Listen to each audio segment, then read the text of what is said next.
Assalamualaikum anak-anak. Waalaikumsalam, Bu. Selamat pagi. Pagi, Bu. Oke, sebelum memulai pembelajaran, boleh dibuka dulu dengan doa. Pada ketua kelasnya siapa? Rehan, Bu. Iya, Rehan. Boleh, silakan Rehan. Baik Ibu, oke sebelum mulai kelas pada pagi hari ini, alangkah baiknya kita berdoa, membaca masing-masing, doa dimulai. Berdoa selesai. Oke, pada hari ini, gimana kabarnya anak-anak hari ini? Masih semangat? Masih Semangat nggak? Semangat. Oke, kita mulai aja ya pembelajarannya. Sebelumnya ini semuanya hadir nggak? hadir Ibu. Ada yang nggak hadir, Roy? Siapa iya, tuh? siapa? Widat. Oh iya Widat Bu. Iya. Widat sakit Bu. Sakit atau apa itu, Royhan? Mana boleh. Oke. Baik anak-anak, sebelumnya kita sudah mempelajari materi kinematika graf. Jadi hari ini kita sudah masuk ke dalam materi getaran. Di sini ada yang sudah mempelajari materi getaran? Sudah. Oh, ada yang sudah, ada yang belum ya?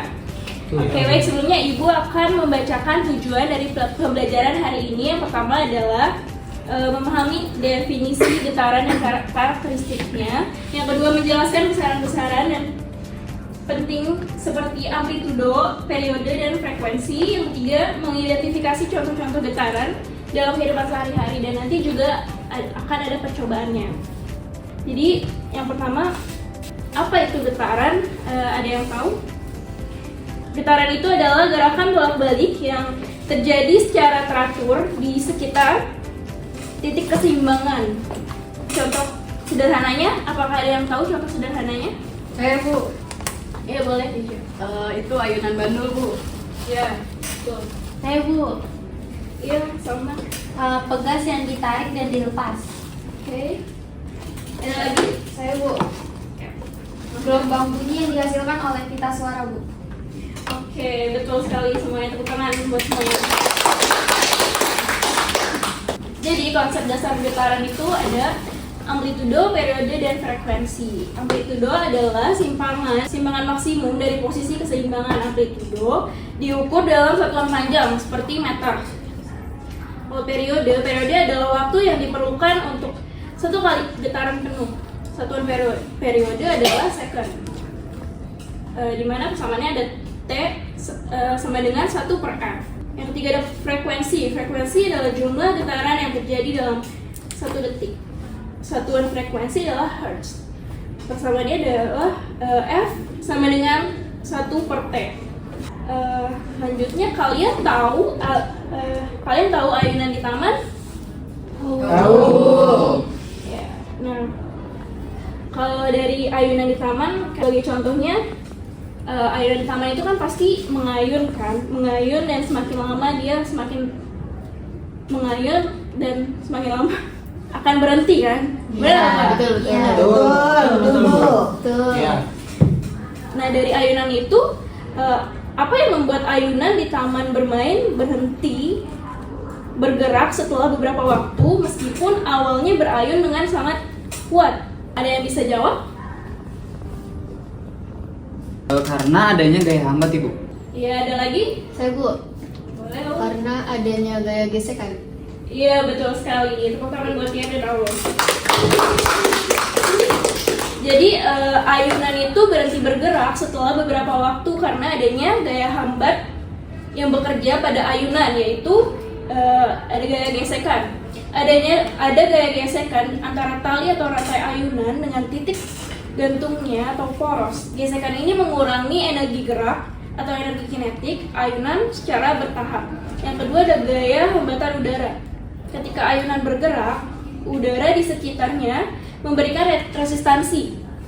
Hambatan udara ini juga menyerap sebagian energi gerak sehingga amplitudo getaran ayunan semakin kecil hingga akhirnya berhenti. Jadi kesimpulannya adalah ayunan berhenti karena kehilangan energi mekanik akibat gaya gesekan dan hambatan udara. Proses ini dikenal sebagai peredaman dalam getaran. Oke, jadi hambatan itu mempengaruhi getaran ayunan disebabkan oleh energi mekanik yang berkurang secara bertahap, terutama dalam bentuk energi kinetik dan potensial. Selanjutnya itu ada hipotesis. Dari kedua pertanyaan dan jawaban tersebut, ada yang bisa memberikan hipotesis nggak? Saya, Bu. Silahkan, Berarti, Rehan. kalau semakin panjang tali ayunan itu juga semakin lama waktu yang dibutuhkan untuk satu getaran gitu. Iya benar, semakin panjang tali ayunan maka semakin lama waktu yang dibutuhkan untuk satu getaran. Betul sekali, itu tangan buat Rehan. Untuk yang kedua, apakah ada yang bisa memberikan hipotesis juga? Saya, Bu. Semakin besar hambatan, semakin cepat amplitudo menurun. Jika hambatan sangat besar, ayunan dapat berhenti lebih cepat, Ibu. Ya, betul sekali Diki. Oke, tepuk tangan buat Diki. Nah, jadi itu yang kita pelajari hari ini tentang getaran. Mungkin ada yang ingin ditanyakan lagi? Bu, saya mau nanya, Ya. gimana sih kita dapat membuktikan hubungan tersebut melalui eksperimen, Bu? Nah, Royhan, maka dari itu setelah ini kita akan melakukan percobaan sederhana di luar kelas. Ibu akan memberikan waktu selama 45 menit untuk kalian melakukan percobaan. Oke. Baik, Bu. Berikut ini alat dan bahan yang akan diperlukan pada saat praktikum. Yang pertama ada penggaris, benang, penghapus, stopwatch, dan 2 botol air mineral. Langkah pertama, kita ikatkan penghapus menggunakan benang. Nah, tujuannya itu penghapusnya sebagai beban. Selanjutnya kita sejajarkan tapi renggangkan dikit atau beri ruang 2 botol air mineral yang telah terisi air sedikit atau setengah gitu dua-duanya. Nah, nanti di tengahnya itu, ruang renggangnya itu kita taruh penggaris. Di sisi lain benangnya kita ikatkan ke penggaris. Selanjutnya kita menyalakan stopwatch sambil mengayunkan benang dan penghapus itu. Lalu kita hitung getarannya sampai 10 kali dan matikan stopwatchnya, dan kita akan mendapatkan waktunya untuk mencari frekuensi dan periode.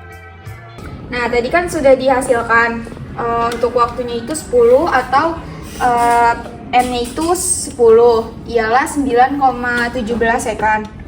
Nah, lalu selanjutnya waktu yang telah kita hasilkan dari percobaan kita aplikasikan untuk menghitung frekuensi sama periode. Nah, dari rumus frekuensi ini kan, rumus frekuensi itu kan F sama dengan N per T, dan periode itu T yang besar, ini T-nya yang kecil itu waktu, dan N. Oke, nah seperti yang kita ketahui, maka F sama dengan N per T, lalu tadi N-nya itu 10, T-nya itu waktunya itu 9,17 second, maka hasilnya 1,09 Hz. Lalu kita menghitung T-nya atau periodenya, menghitung periodenya dengan menggunakan rumus T kecil itunya waktu, lalu per N. Nah, waktunya itu 9 tadi 9,17, lalu N itu tadi 10, maka hasilnya 0,917 second. Oke. Jadi dari percobaan ini kami dapatkan bahwa semakin tinggi frekuensi, maka semakin cepat getaran yang terjadi. Nah, sementara periode menggambarkan waktu yang diperlukan untuk satu putaran penuh dari getaran. Nah, dari percobaan ini juga membantu memahami hubungan antara waktu, frekuensi, dan periode dalam konteks getaran sederhana. Baik, terima kasih Mahda yang telah membacakan analisis data dan kesimpulan dari percobaan yang telah kita lakukan ya. Jadi percobaan itu menunjukkan bahwa getaran merupakan fenomena fisik yang teratur dan dapat dianalisis menggunakan besaran fisika seperti amplitudo, frekuensi, dan periode. Pemahaman tentang getaran membantu dalam mengaplikasikan prinsip ini pada teknologi dan kehidupan sehari-hari. Oke, selanjutnya untuk pertemuan selanjutnya, persiapkan tugas untuk materi selanjutnya, yaitu materi gelombang ya anak-anak. Baik, Ibu. Oke, Bu. Cari contoh penerapan konsep gelombang dalam kehidupan sehari-hari dan juga contoh penerapan percobaannya ya. Baik, Siap, Bu. Karena waktunya sudah habis, Mari kita cukupkan hari ini karena tadi dipimpin oleh Royhan, bisa dipimpin lagi untuk penutupannya doanya. Silakan Royhan. Baik teman-teman, sebelum kita pulang, langkah bagi kita berdoa menurut kepercayaan masing-masing. Berdoa dimulai. Doa selesai, memberi salam. Assalamualaikum warahmatullahi wabarakatuh. Terima kasih Bu. Ya, terima kasih anak-anak. Terima kasih. Sampai ketemu di pertemuan Terima kasih. selanjutnya. Dadah. Sebelumnya. Abang,